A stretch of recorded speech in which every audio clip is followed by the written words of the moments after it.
আসসালামু আলাইকুম ওরহমতুল্লাহি ওবরকাতুহ। সম্মানিত ভিউয়ার্স, আশা করি আপনারা সবাই ভালো আছেন। আমিও আল্লাহর রহমতে আলহামদুলিল্লাহ ভালো আছি। অনেক দিন পর নতুন একটি ভিডিও নিয়ে আপনাদের মধ্যে হাজির হলাম। অবশ্যই আপনারা ভিডিওর থাম্বনেল দেখে ইতিমধ্যে বুঝে গেছেন আজকের ভিডিওটি কী নিয়ে হতে যাচ্ছে।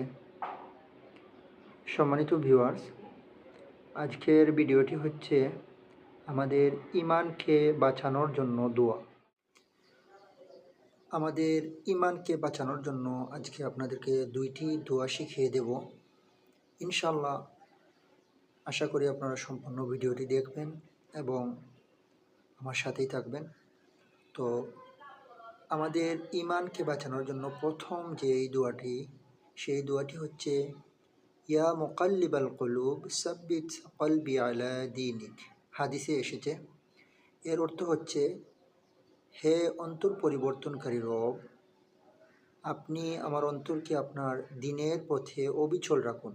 অর্থাৎ আল্লাহর কাছে আমরা এই দোয়াটি সবসময় নামাজ শেষে দোয়া করে আল্লাহর কাছে চাইব যে আল্লাহ পাক রব্বুল আলামিন আমাদের অন্তরকে ওনার দিনের পথে অবিচল যেন রাখেন।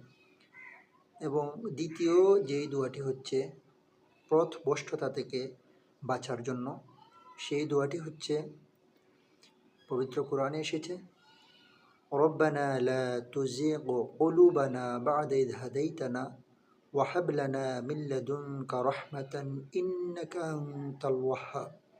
আমি আবার বলছি, রব্বানা লা তুজিগ কুলুবানা বা'দা ইয হাদাইতানা ওয়া হাব লানা মিন লাদুনকা রাহমা ইন্নাকা আনতাল ওয়াহ্হাব।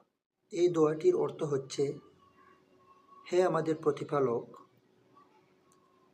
আমাদেরকে সরল পথ দেখানোর পর আমাদের অন্তরকে পথভ্রষ্ট করবেন না এবং আপনার পক্ষ থেকে আমাদেরকে যেই রহমত দান করবেন সেই রহমত থেকে আমাদেরকে বঞ্চিত করবেন না।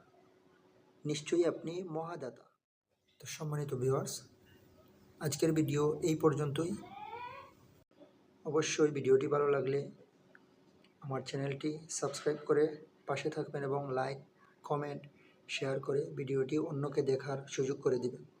ইনশাআল্লাহ পরবর্তী ভিডিওতে আপনাদের সাথে দেখা হবে। আসসালামু আলাইকুম ওয়া রাহমাতুল্লাহ।